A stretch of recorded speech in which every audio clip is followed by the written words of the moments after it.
Hi everyone, and welcome to today's webinar, How to Thrive Through Change, hosted by HRDQ-U and presented by Dr. Cynthia Scott. My name is Sarah, and I will moderate today's webinar. The webinar will last about an hour, and if you have any questions, you can go ahead and type them into the questions area on your GoToWebinar control panel, and then we'll either answer them as they come in, if we have time at the end of the session live, but definitely after the session by email, we'll respond to all questions. So go ahead and please use that questions area on your GoToWebinar control panel. You type right in that box and hit submit. That'll come right through to us. Our presenter today is Dr. Cynthia Scott, a founding principal of ChangeWorks Global. Cynthia is a recognized author and leader with over 20 years of experience. She is the author of numerous books, including the Mastering the Change Curve Workshop, Leadership for Sustainability and Change, Getting Your Organization to Change, Rekindling Commitment, and Take This Job and Love It. She's been featured in several publications as well, the Wall Street Journal, Business Week, Stanford Business School Newsletter, and Worthwhile Magazine.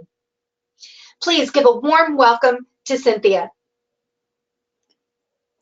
Well, I'm looking forward to, it's very nice to be here with you today. I'm looking forward to sharing with you what I've learned about working with leaders and organizations to be both resilient and capable as they go through these kinds of changes. And I put up a list of the kinds of changes that I've actually worked on. And my guess is that some of you are involved in these right now, whether it be changing your culture, finding your culture, revitalizing your culture, having a new leader, going through some kind of reorganization, being able to increase innovation in your organization, switching strategies, having to enter a new field, dealing with fast growth, or behavior change, whether it be at individual or team level, and with organizations going through global transformation, having to deal with, let's see, please close any, oh, are you talking to me? I'm sorry, I didn't know.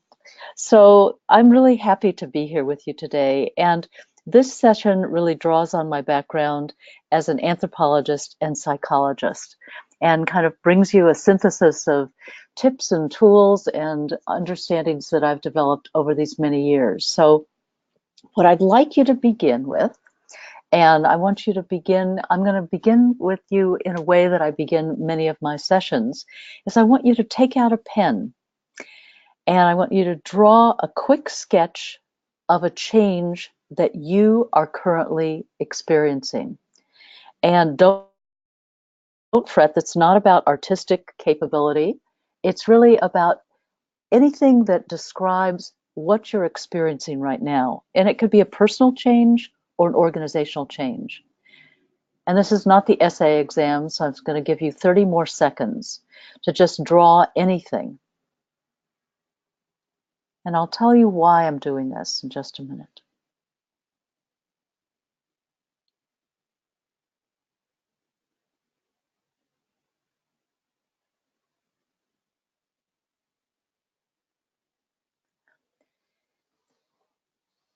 Because doing this, drawing this picture of change, gives you an idea of how you are experiencing the change.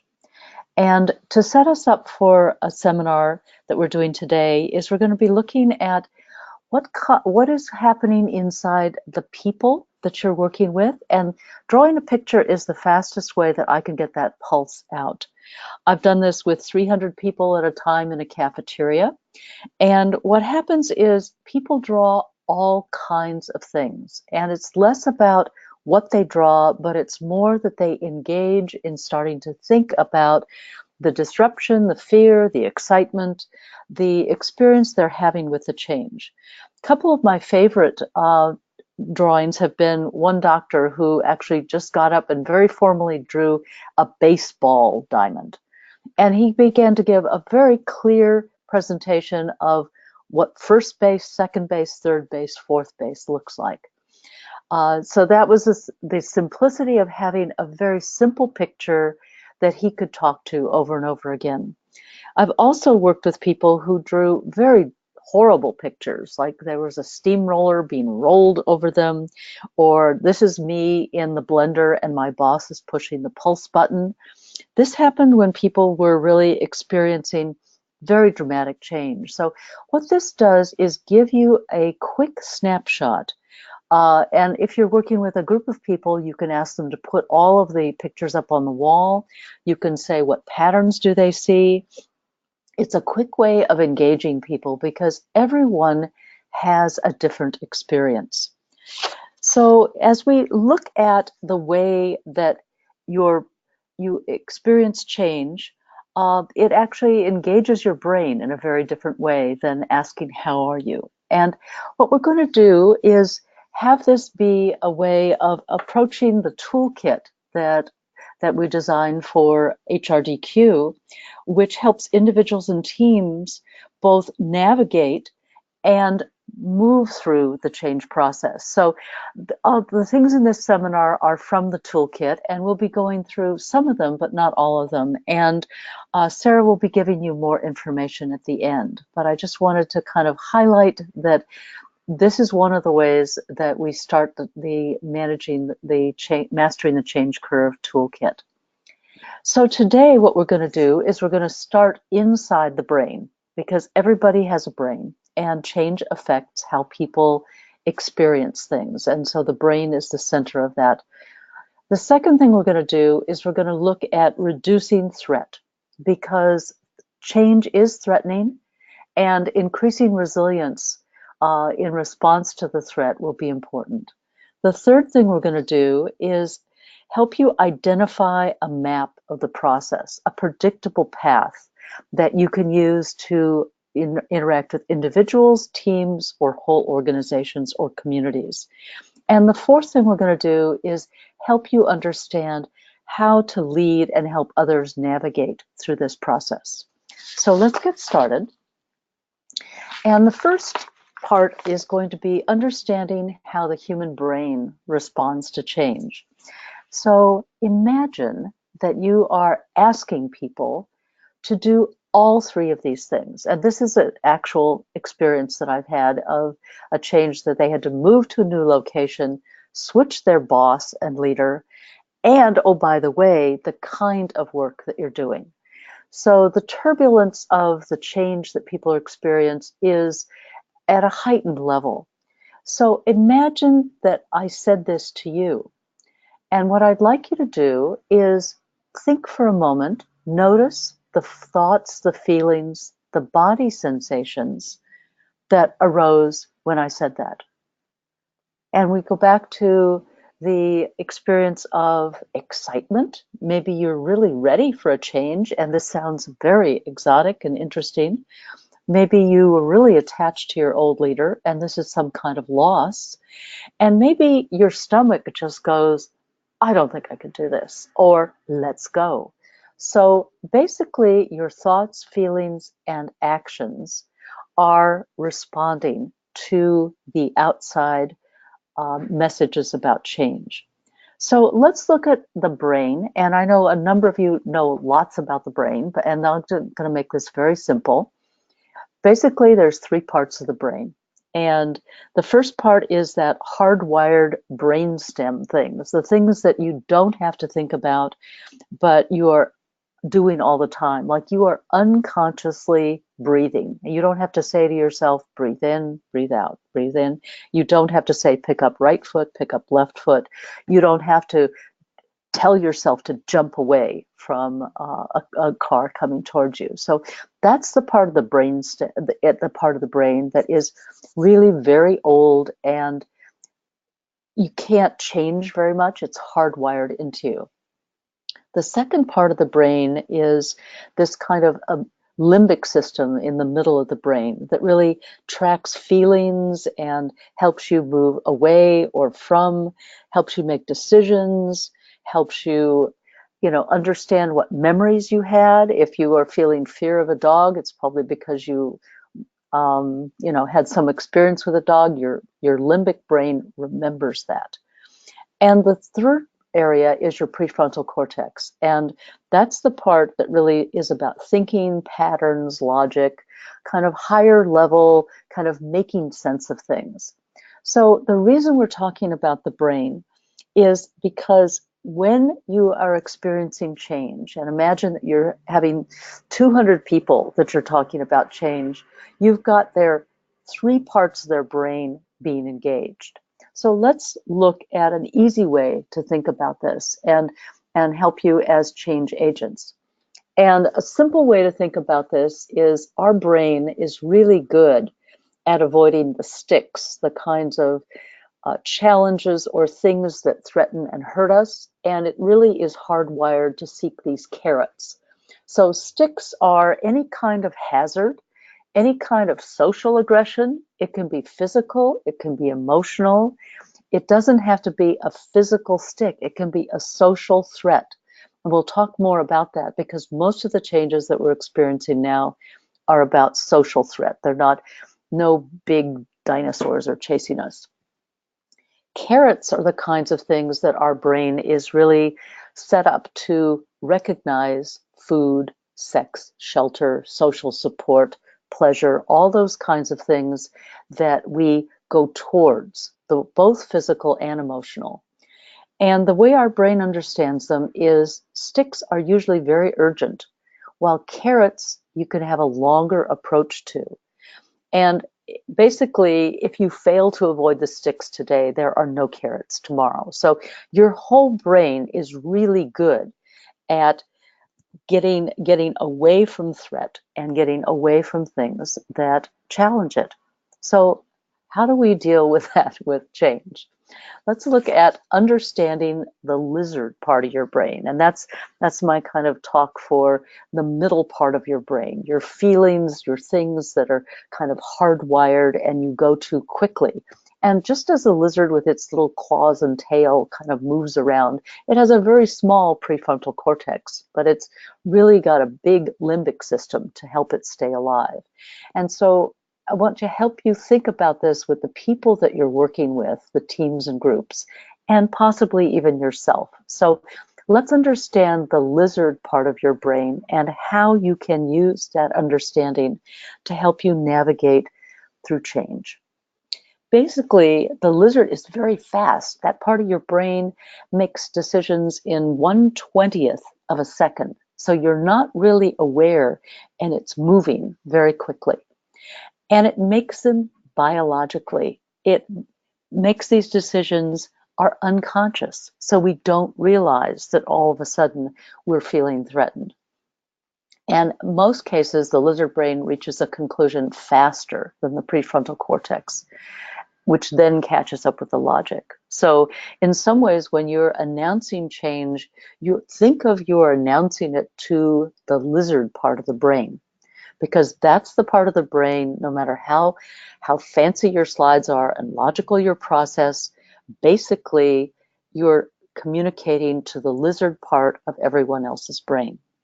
So let's look at, and basically the lizard brain hates change because what that does is it focuses attention on things that take energy and take resources. If you look at the levels of glucose or the time, or like, oh my gosh, I've got to figure this new thing out.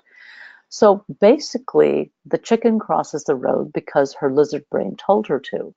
And that's what's going to happen in the change. You're going to get the first fast lizard reaction, and then having to calm the lizard down to get people to enter the more reasonable, logical, kind of help them kind of find their way through. So the other thing about the lizard is it doesn't go away. and our job is to really figure out how to help it become quiet again. So the next part of this is you can't pretend that the lizard hasn't been aroused. So the kinds of things you say to people that precipitate change, and the experience that you have in dealing with change, whether it be at a personal level, whether it be at a team level, because once it's aroused, trying to pretend it isn't takes a lot more energy. So one of the things we're going to do here is help you understand some ways to reduce threat and increase resilience and help the lizard calm down again. So what happens is, let's look at, because as I said, most of our threat is not physical. We're not being chased by dinosaurs. But we are installing new systems, and we are asking people to learn new programs, and we're asking people to shift what they do and to, take up a new role or function with a new team that they've never met before. So all those things set off the lizard, but those are not physical threats, those are social threats. And basically the social threat is stronger than the physical threat. So therefore, I don't know that we can actually avoid waking up the lizard, but what we can do is we can comfort it after it's been awakened. And that's one of the real messages in this session, is that I want to help you understand how to soothe the lizard part of the brain and how to become more skillful with doing that. So what I want to do is give you a model, and this model is from David Rock, who's done a brilliant job of really doing neuroscience and applying it to business. And in his model, he basically has identified 5 different things that create social threat. And what social threat is it's the part of you that wants to move away from the threat gets bigger, and the part that wants to move towards the opportunity gets less. So what you're dealing with here is that red part is, how do you comfort or help people deal with the threats to status, certainty, autonomy, relatedness, and fairness. And basically, let me kind of unpack this for you just a little bit. Status is, how do you see yourself in the world? How do people refer to you? What is your title? What's at the bottom of your email? What kind of desk do you have? What kind of cubicle? How are you seen in the community? Certainty has to do with your ability to predict and know that if I do this, this will happen. What happens when you change the reward system? You move the performance metrics, you change the KPIs. Autonomy has to do with ability to make choices and say, how do I do the work, or what range of tasks are within my control. Relatedness has to do with the people and the relationships. Who do you eat lunch with? Who are your colleagues? Who do you kind of work with at a basic level? And fairness is, did it seem fair? Did it seem like everyone was treated equally? And not every change is going to be fair in the total, in the way that it's not always equal. Fairness can be created when it's not equal, because not every change is equal. So let's look at this, and let's look at how this applies to you as a change leader, understanding first what part of the threat, of the social threat, are people experiencing. And then we're going to talk about, how do you buffer that threat? How can you help people calm down their lizard long enough to move in and through the change process? So let's use this model, and this is called the SCARF model. It's an easy way to remember it. And basically, here's a couple things about it. Oftentimes you can't change what's actually happening to people. You may not have the certainty, you may not have the opportunity to make it be equal to everyone, but you can make it fair by telling people about what you're going to do. So there's this relationship to, when you threaten one area, you can balance it out or buffer it with another area. And if several of these scarf areas are happening at the same time, you're going to have a lot of lizard going on with people.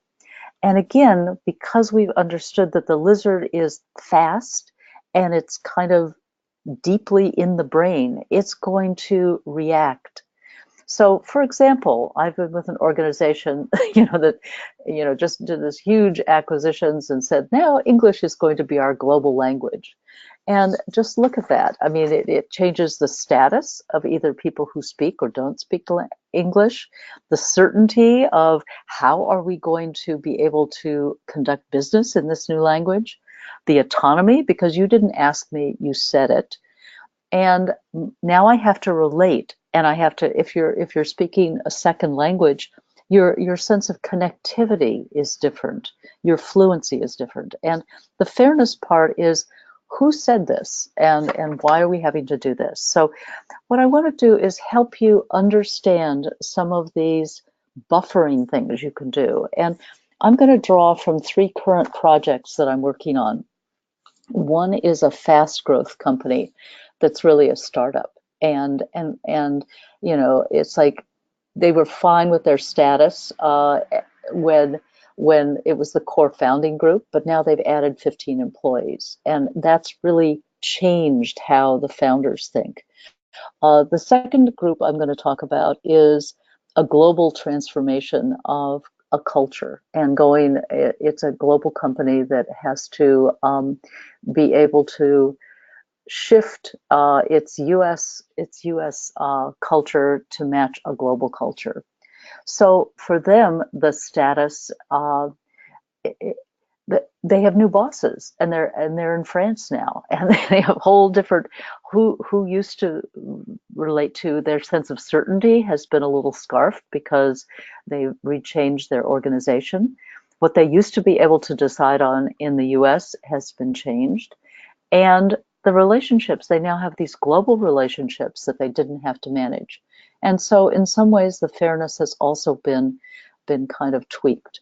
The third one is a family business that's going through, it's actually a global family business going through leadership transition from first generation to second generation. And that hits all of these things too, because it's about status. It's like the first generation is moving out, so the second group has to increase their responsibility and accountability.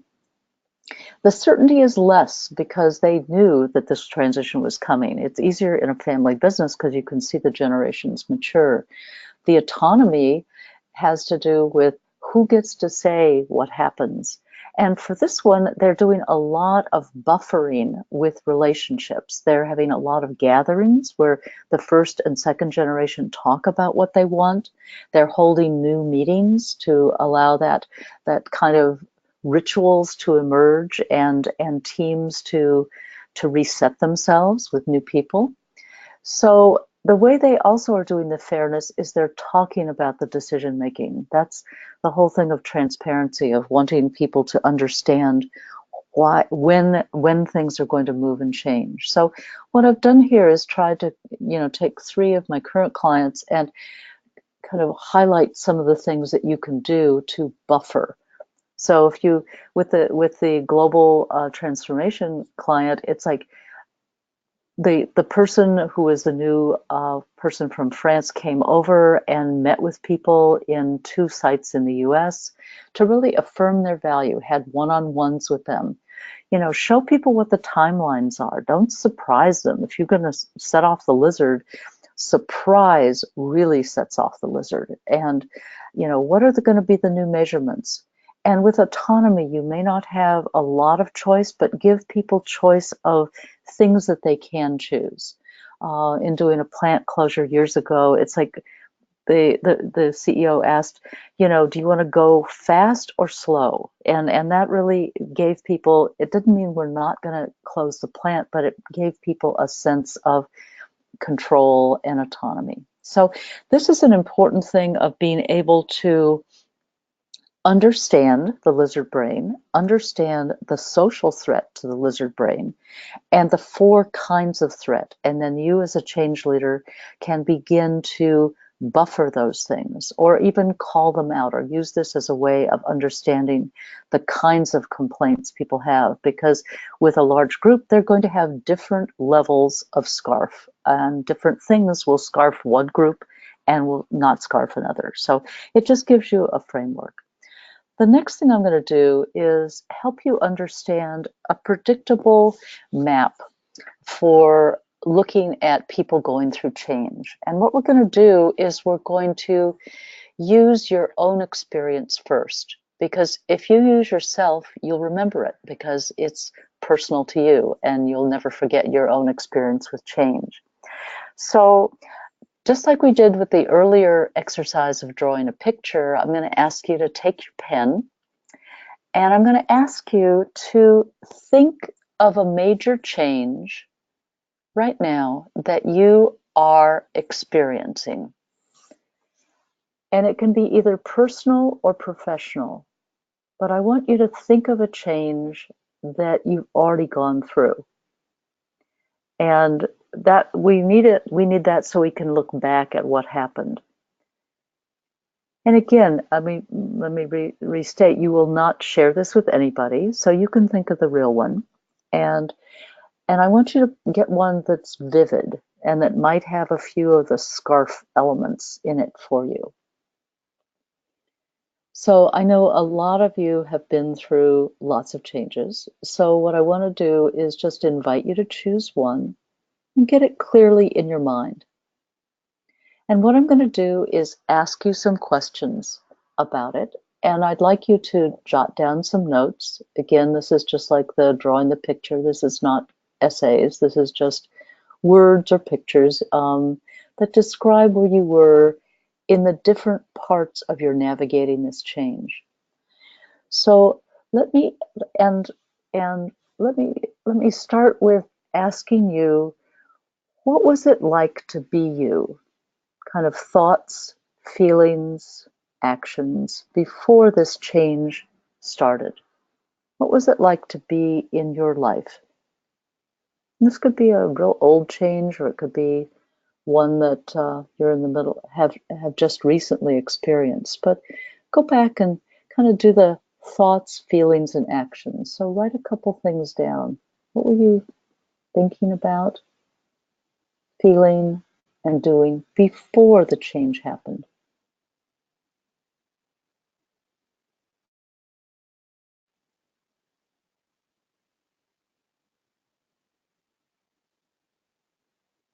Now I'd like you to fast forward in your remembering and go to that time when the change really started.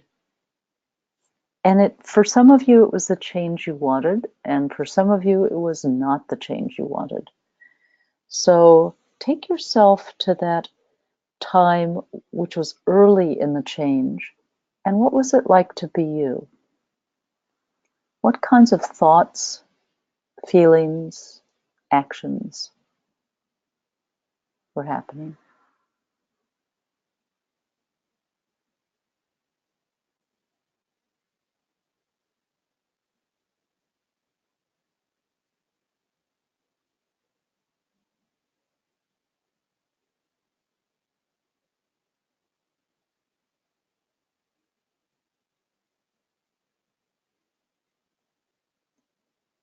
And now I'd like you to kind of remember, and again, this is for you to choose, when were you 51% of the way through? Because you can only know that by looking back often. It's like over halfway. When were you over halfway through this change that you're recalling? And what kind of thoughts, feelings, and actions did you have at that time? What had shifted? What might have stayed the same?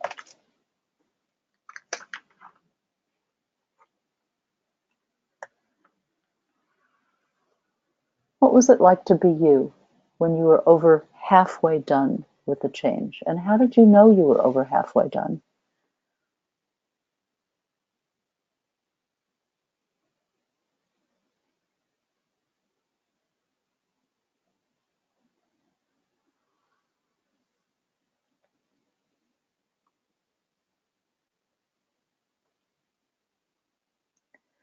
And now take yourself to remembering what it was like at the end of the change. What was it like? How did you know the change was done or paused? And what were your feelings, thoughts, actions when the change was completely done? Or the next change took over.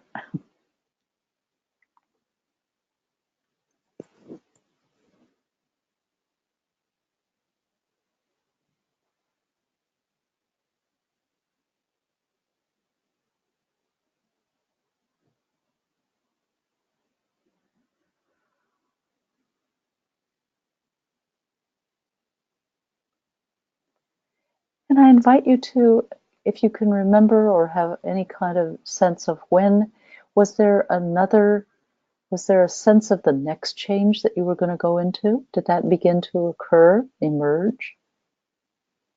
It's like when one change finishes, another one begins.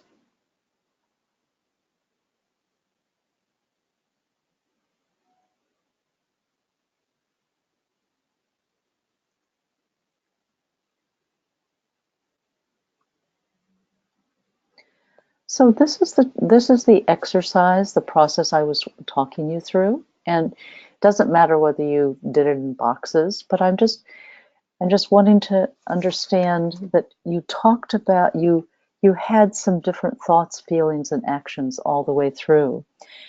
What we're going to do now is ask you in a poll, and Sarah's going to come on, because some of you had, I'd like to know how many of you had a change that you initiated, that you remembered a change that you initiated. So that will be answer A. And answer B will, how many of you remembered a change that came from outside your control? So Sarah's put up the poll, and let me know, because I want to help you understand the differences in those two ways of experiencing the change.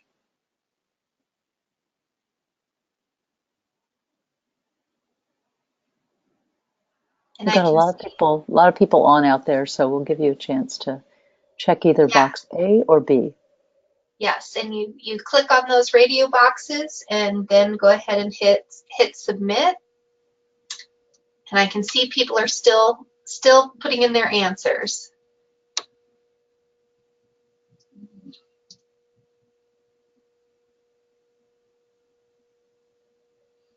Okay, I think we captured everyone. Okay, so let's see the results, Sarah.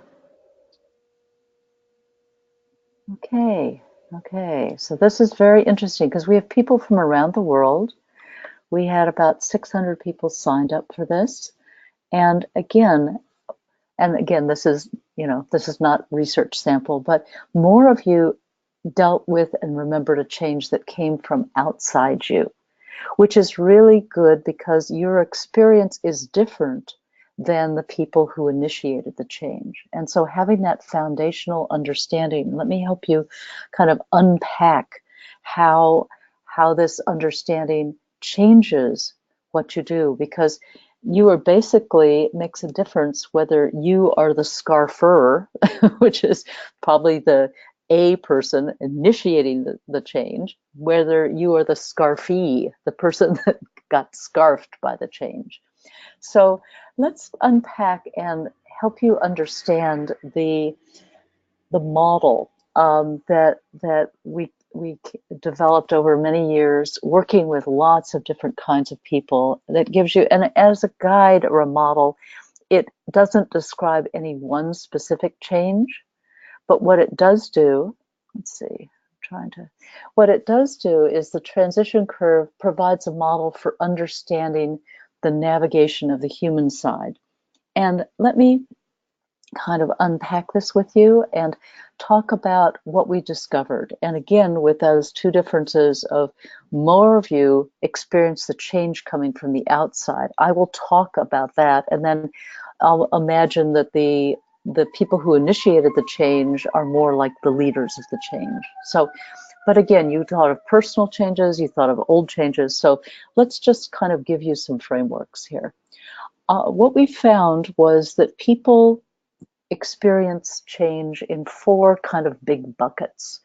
And if we were to ask you, and a whole room of you, of the thoughts, feelings, and behaviors that you experienced in the beginning of the change, some of you would have things like, I was unaware. I didn't even know anything was going on. And some of you were aware and didn't want to know or didn't want to read the signals. So that's the two kinds of, and we call that denying. We're adding an ing to each one of these because it's really important that you understand that you can be, it's in transition.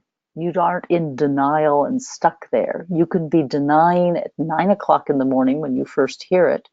And then in the afternoon, you could be in the next phase and the next phase and the next phase. So think of each of these phases with an ing.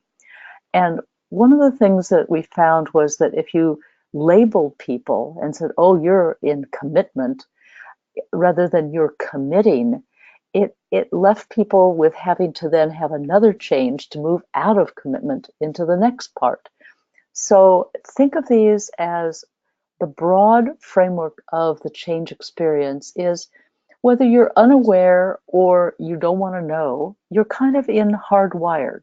You want your things are either working really well, or for some of you, they are not working well and you wish they would change.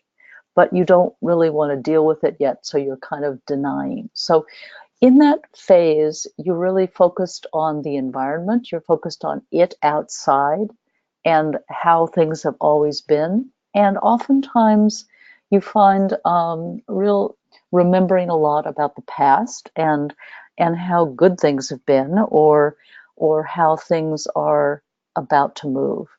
So the first phase in the denying is to look at people being, their lizard is not awake yet, or their lizard is just starting to wake up and look around.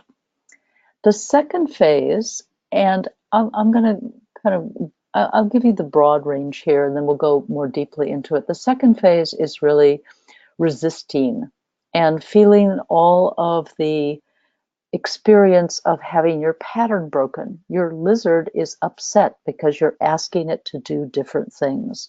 And you're asking people to change their patterns. You're asking them to change who they eat lunch with. You're asking them, a new platform. We just moved from, one platform to another with our online programs.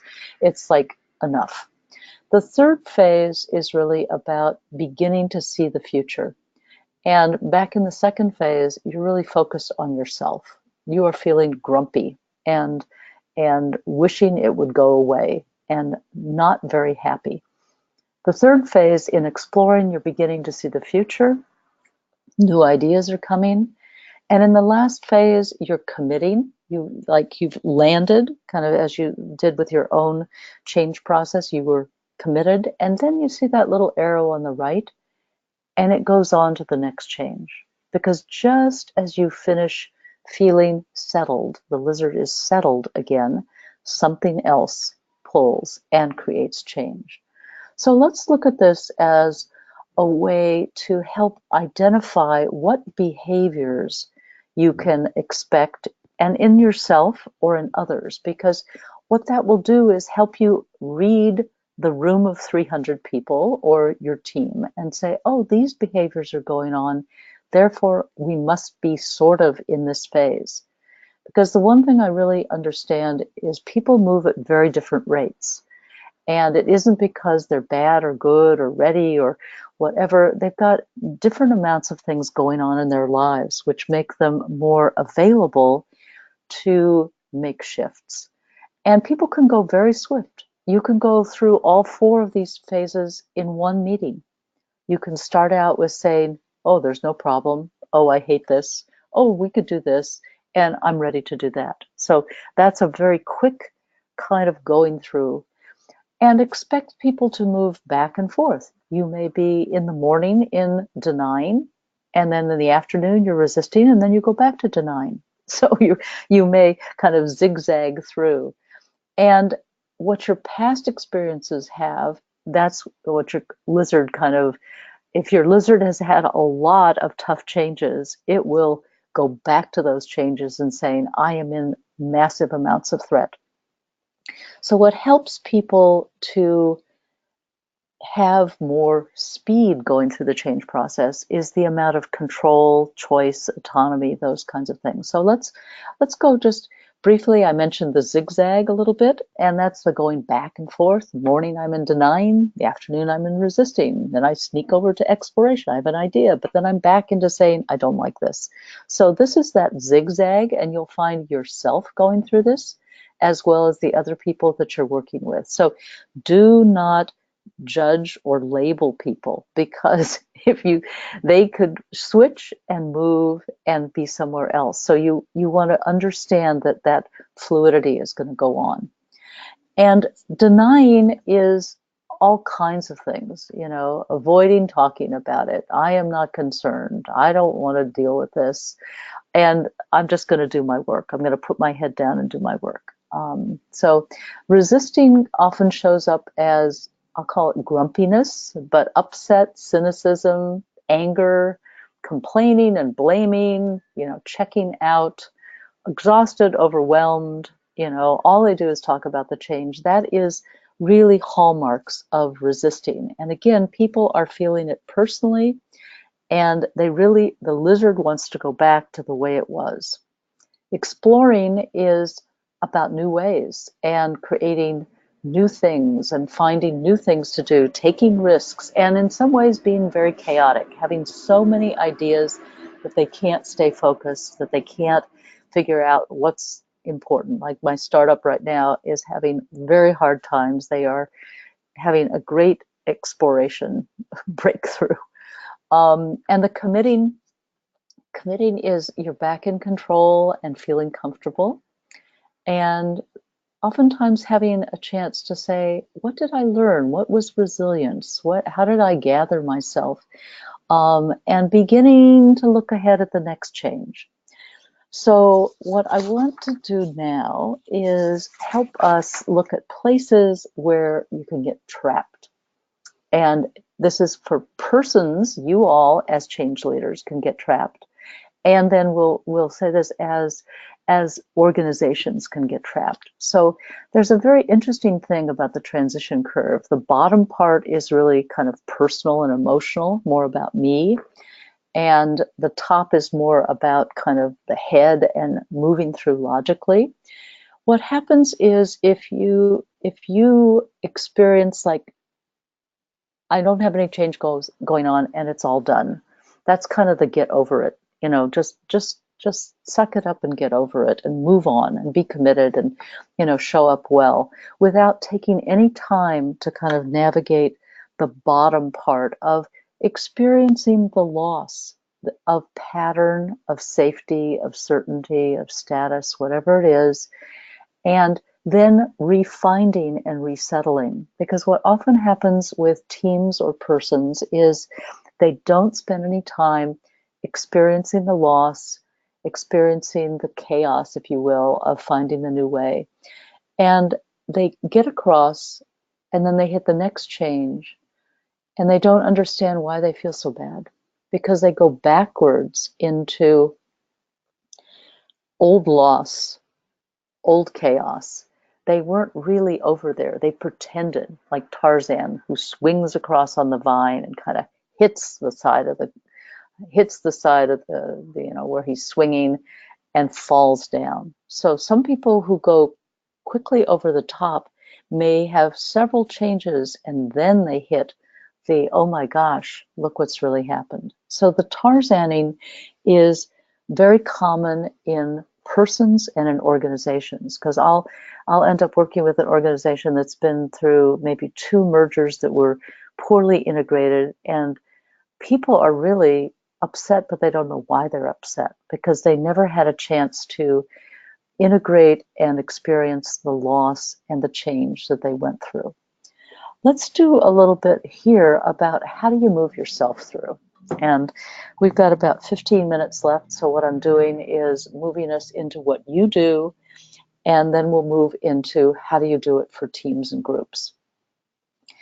the first thing is to understand, notice when something is happening. You are, as a leader or a team leader, the change is going to affect you too. What is changing?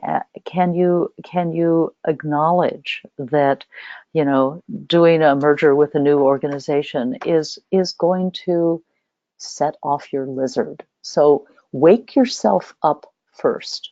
Say, oh, that's what's going on. That's why in the second phase, I am feeling so grumpy. I am talking all about the negative things. The new leader is never going to do this. Look what is happening. And being able to say, I feel a little lost right now. I feel a little overwhelmed with all this transformation and this process that we're doing.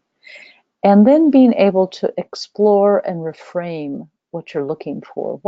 What might, and how could, and what possible outcomes.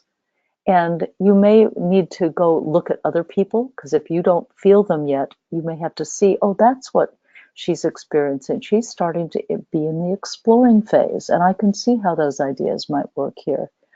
And at the end, being able to say, I'm taking some actions. I've really moved myself forward. I've begun to really understand what happened here. So this is just a kind of a self-coaching piece. And what we're going to do is turn this into a way to help the people in your organization and you to be a change leader. So move yourself through first, and you will probably have the zigzags. You might have some Tarzaning going on around. You just go, especially because leaders often feel that they have to show up like nothing's happened. And the more authentic leaders who can say, this is hard for me too, often engage more trust and give people a sense that they can begin to move as well. So we'll talk a little bit more about this in the next section. So basically, endings take time. And people always say, well, how much time should we leave? How much? It's like you basically want to give people a chance to experience the loss that they're having. And I love this picture of the caterpillar. All of a sudden he's a butterfly, but he still thinks like a caterpillar. So many people who have experienced lots of change are kind of one or two of these transition curves behind themselves. So let's use the last piece of time to really look about leading teams and helping them reset performance and move through resisting, because that's where most persons and teams and organizations get stuck. So we'll spend time. So how do you lead through denying? And the important part about this is you may go and talk about it and they're in denying and they are not listening. And you said, well, I told you about this. And they said, we didn't hear you, because they didn't hear you. The lizard was so into denying that that part of them couldn't hear what you were talking about. So you're going to have to go back and back and back and wake them up again and again, and talk about what success looks like. Talk about why we're doing this. Talk about hopes for the future, why there is a future if we make these changes. So oftentimes leaders get stuck. They announce it once and they don't know why people didn't listen, because their lizard was in full denying. The second thing you do when you're leading through resisting, I'm going to take a little more time on this because this is, as I said, where people get bogged down. And it looks so easy to just say, oh, you're supposed to listen. Well, listening is not easy.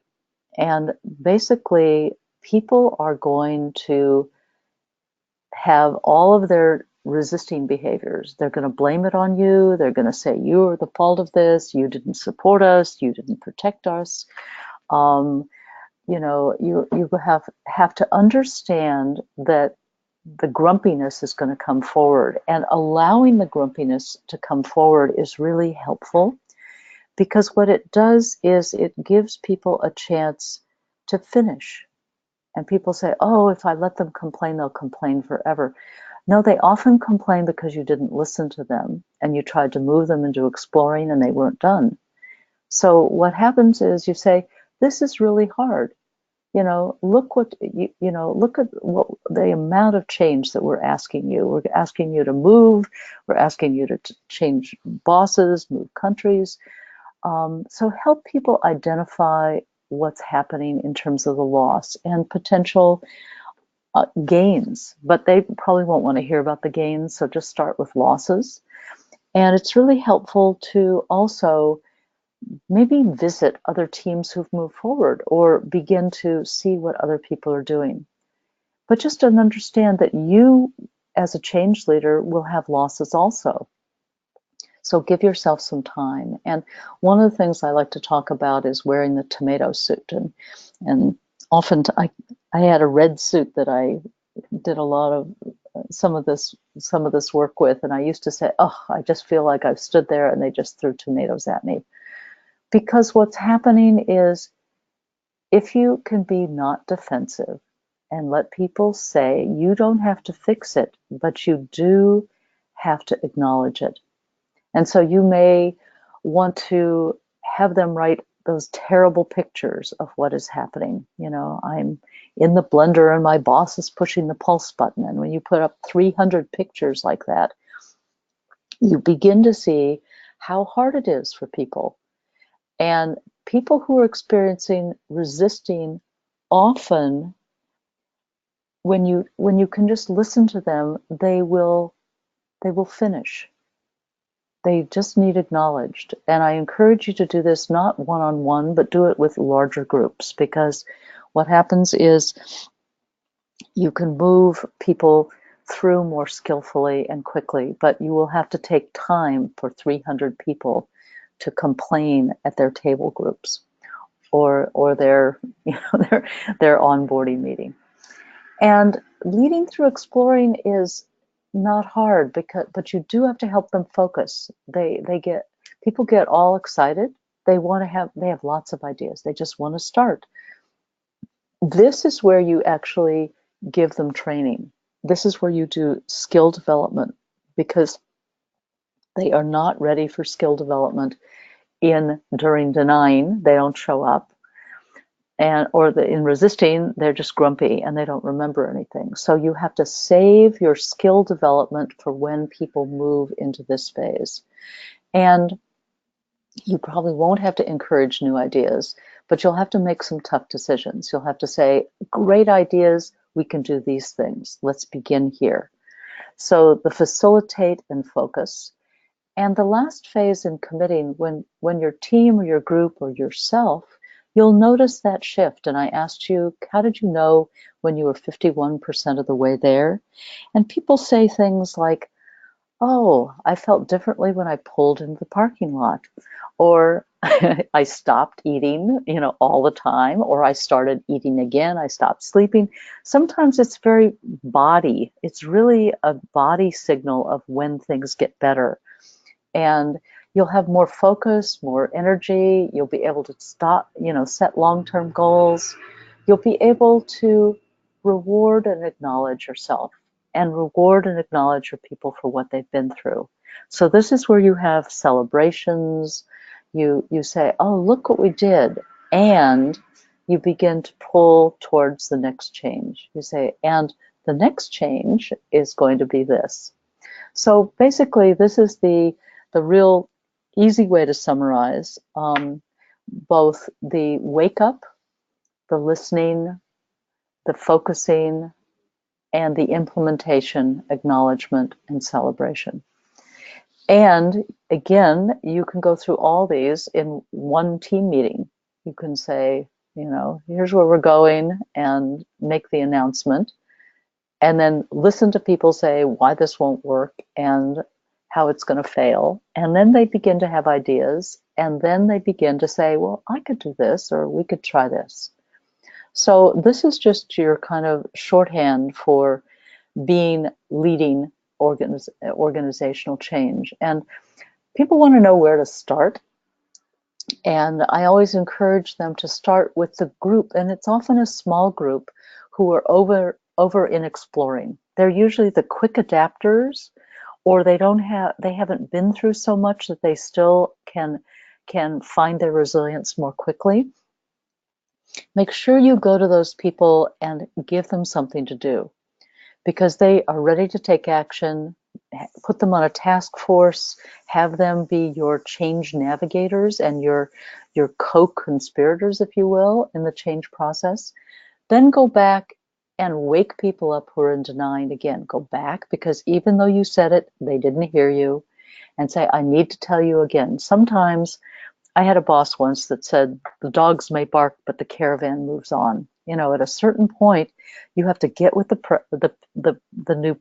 new plan, or you have to move. You have to go away. So at some point, you can't stay there forever. It's not kind to let people stay in denying.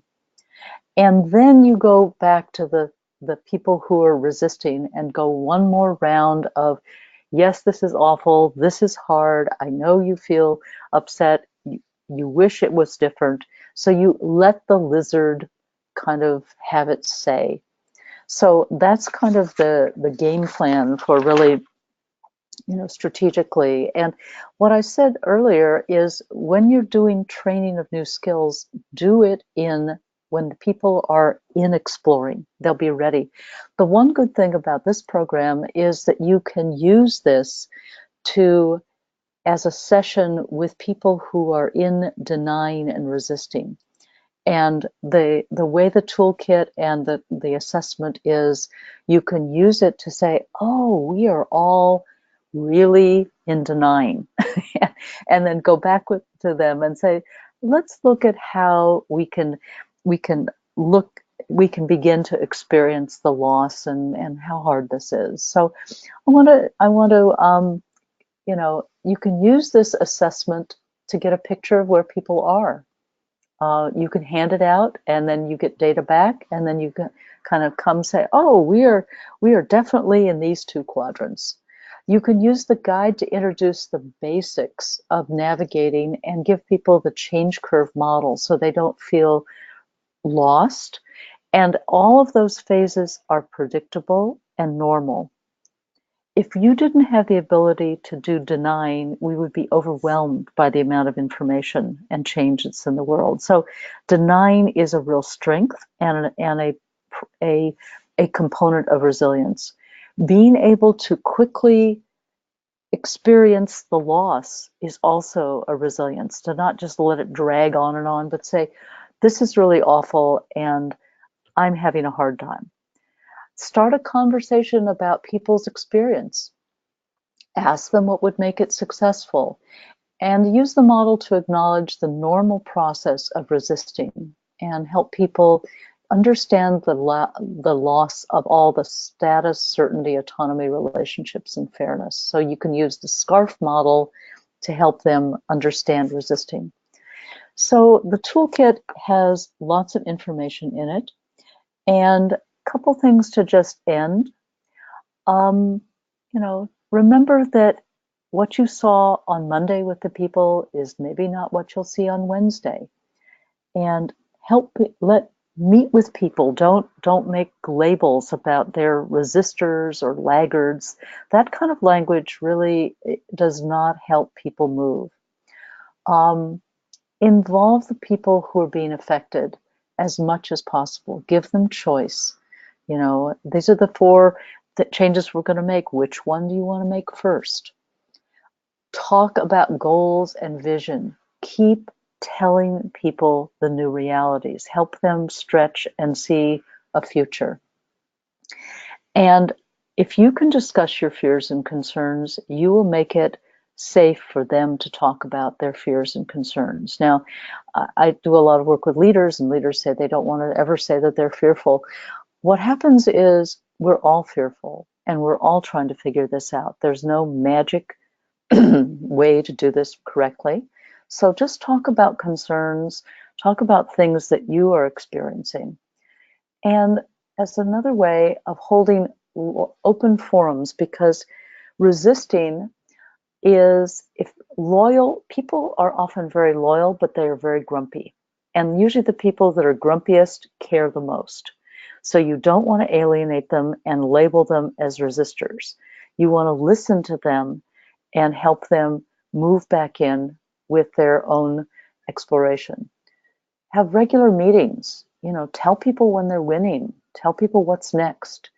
Rituals, celebrations, saying goodbye to old systems, old ways, things that have made you successful in the past, and help people get the new skills they need, because they will move more gently and well into the new ways. So what I've tried to do with this session is it's been fun to kind of have this session, and I really want to encourage you and support you as you do your work as change agents. I know we're almost to the top of the hour, so I will let Liz close the session down, and I don't think we have any room for questions, but Liz, you be the decider.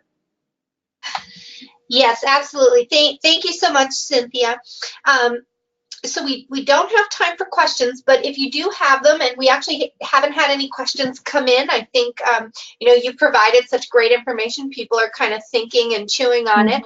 So if you have questions, though, feel free, type them in now. You also can email or reach out to our team here, and we'll be happy to pass those on to Cynthia and respond to those. So feel free, definitely don't hesitate to reach out. For those of you that are new to HRDQ, we publish research-based experiential learning products that you can deliver in your organization. So check out the workshops for online print self-assessments with classroom material like the Mastering the Change Curve. That was the foundation of today's webinar. We also offer up out of your seat games and reproducible workshops you can customize. And if you do find you would like some additional help, either delivering training internally at your organization or training your trainers, we provide that service as well. So feel free, reach out to us. We're here to be a resource for you. And Cynthia, thank you so much for sharing your expertise today. Great. Thank you very much, Sarah. It was fun. Thank you.